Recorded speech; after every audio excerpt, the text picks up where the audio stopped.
Welcome to CFF-TV. I'm Matt Monero, your host, the founder and president of Commercial Fleet Financing in Dallas. I'm back in the studio with Kindra Bierly, one of our super successful and experienced salespeople and vice presidents. So congratulations. Thank you. Kindra's killed it for 7 years. 8. 8 years, my bad. That's all right. Boy, what a run it's been. Wow. I mean, what a run it's been over the last 8 years. It's been fun. And we're just getting going. But Kindra's in the studio laying down her expertise for you. The last video that Kindra and I did was, really what does your credit need to look like? How do you improve your credit? What are some of the strategies? What do we as a finance company look for? Today, I want to talk about specifics for people who are looking at buying a truck, a trailer, or a piece of equipment for their business, and really, what does it take to get approved today? Because so many people, especially on social media, everybody's telling you how easy it is. And the reality is there's a lot of money to be lent for good credit qualified buyers. Yes. Right? That's always that WAC at the bottom of every ad, with approved credit. And so I think a lot of customers don't even understand what terms look like, what structure looks like. And so today's video is to give our customers an idea of really what they should expect based on their credit. So why don't we start with just talking about the age of the vehicle? Yes, the age of the equipment is really the heartbeat of the deal, believe it or not, of the loan, because the age of the equipment is going to drive the term. If you are looking to get a 2012 Peterbilt, with 965,000 miles, excuse me. You can't expect a 60-month term. You can't. Part of it is because of the depreciation of the equipment.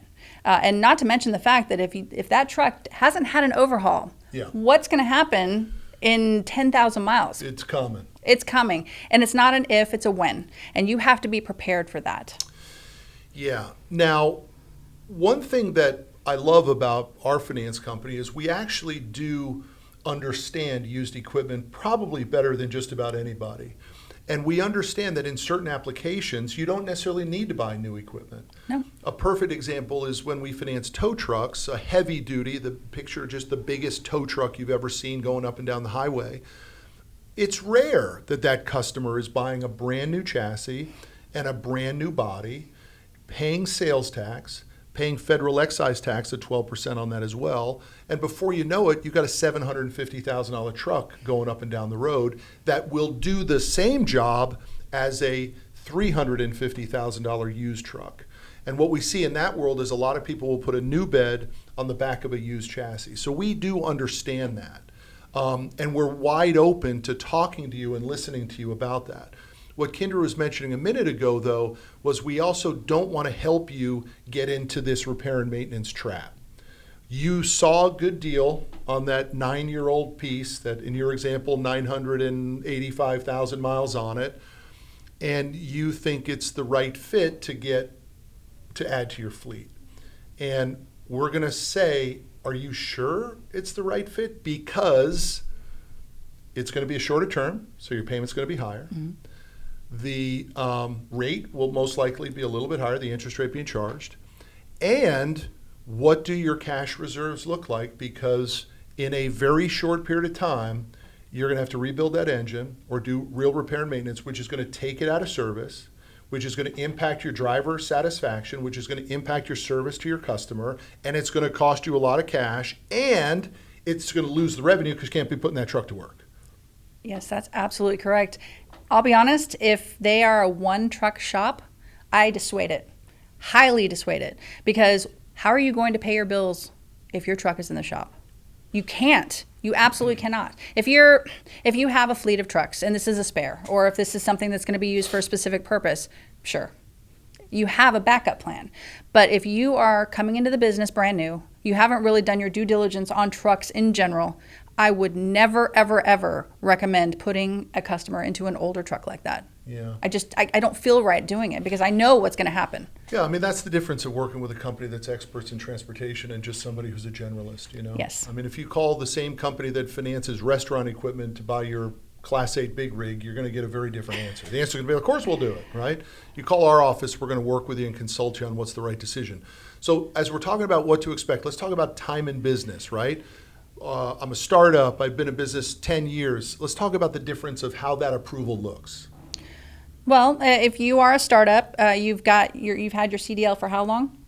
Because I'll ask you that question. I've had it.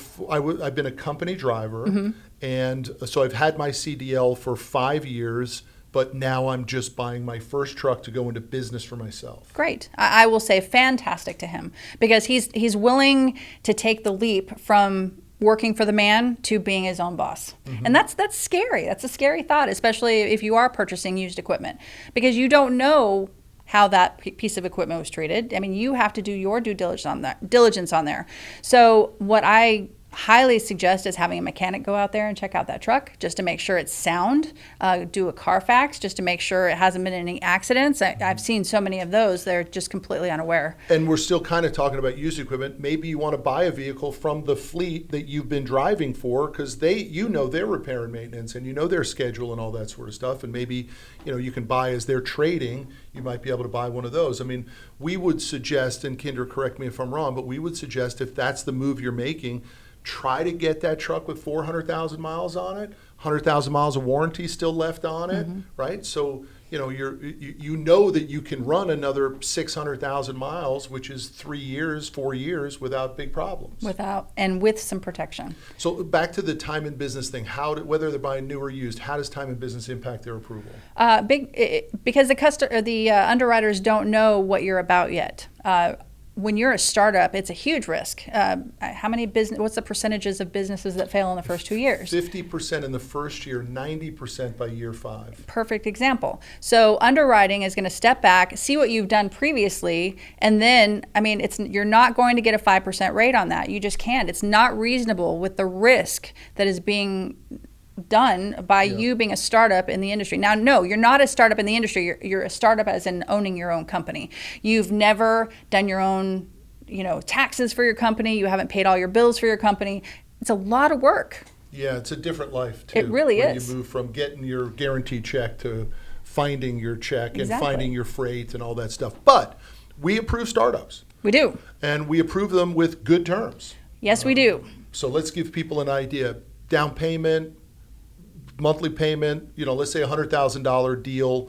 What do you think? Is that a $2,000 a month payment probably? Yeah, I will say this. Underwriting wants you to meet them halfway. Maybe at least 20% of the way, because they want to see your commitment. They want you to invest in your company. So you can count on, for a startup, about a 20% down payment. Got it.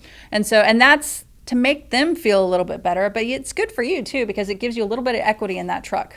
I hate it after 6 months with a 20% down payment you can get out. Right, because you can actually resell it and maybe put a little change back in your pocket. Yeah. Okay, so let's move on to, I'm no longer a startup. I'm actually 2 years in business now. Does it matter the size of my fleet? It can if you want good terms. But oftentimes, though, we can get a single owner operator done at a reasonable rate, and I say reasonable between probably 6% and 8%, and that's even on a used piece of equipment, Matt. Yeah, no, that's strong. That connects back to credit score 2, which was the previous video. We're going to pull your personal credit.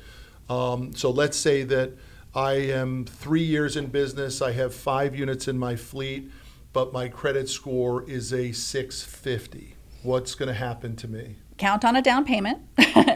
Absolutely count on a down payment. I'll probably ask if you're a homeowner or a renter because, again, underwriting wants to see stability. Yeah. Okay. Are you going to move every 5 months, or do you own a home where you are not going to run anywhere except for home? Yeah, right. I mean, what Kindra's saying there is you have to understand underwriting is concerned about how do we get our asset back if the payments stop. Yes. And if you're a homeowner, they know they can come to your house and maybe the truck's in front of your house, and if the truck's not in front, maybe you're in the house, right? I mean, they need to have that comfort level that you're not going to skate on the deal. Yes. Depending upon the truck, Matt, because the truck has to evaluate also. Yeah, which is weird because in today's marketplace, used truck prices are so hot because we can't get new trucks because of chip shortage and just pure demand. I'm scared to death about that, to be honest with you, because Big deal. what's happening is the supply and demand. What happens when there's not enough supply? Prices go up. And what happens when now we've got the chips for the trucks and we get a whole bunch of trucks? What's going to happen? The valuation of the trucks, what happens? Goes down. And when you go to trade in that truck, are you upside down? This is why a down payment, a good down payment, is so important to keep you above. Yeah, that's why super long terms for financing are dangerous as well, right? I mean, Yes. some competitors will do 84 months. Well, congratulations. If you do an 84-month deal with no money down, you will not be in an equity position on that vehicle until probably year 5. That truck will be pushing 700,000 miles on it.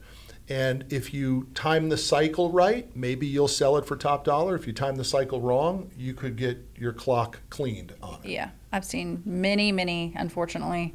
So what kind of average term are we recommending right now for a customer? Let's say they're buying a new truck and they're going to put 10% down payment. What are you saying, 3 years, 4 years, 5 years? What are you recommending? I don't recommend going any higher than a 5-year term on a brand new truck because you're looking at $150,000 to $170,000. That's a nice piece of change, and that's going to bring your payment to $3,000, $4,000 a month.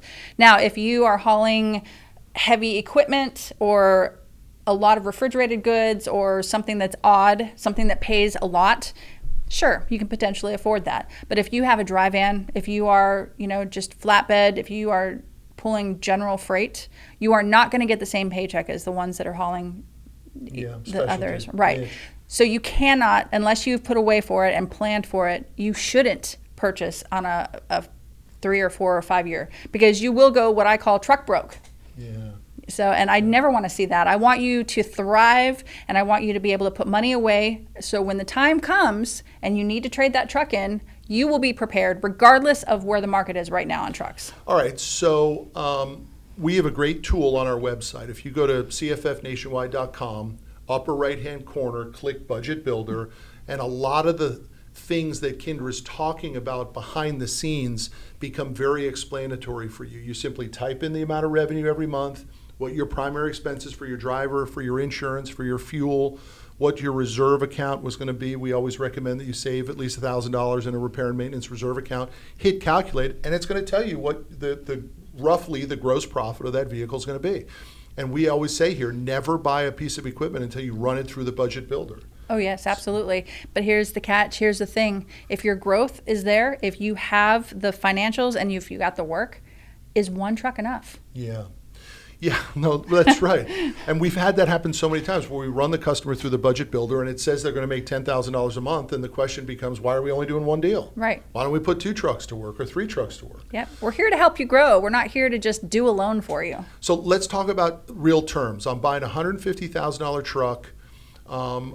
Give me my terms. My rate's going to be what, and my down payment is going to be what, and I'm a good credit customer. That means I'm over 700. Mm-hmm. I have, say, 3 years in business, and I got 5 units in the fleet. So I'm a qualified buyer. What can I expect?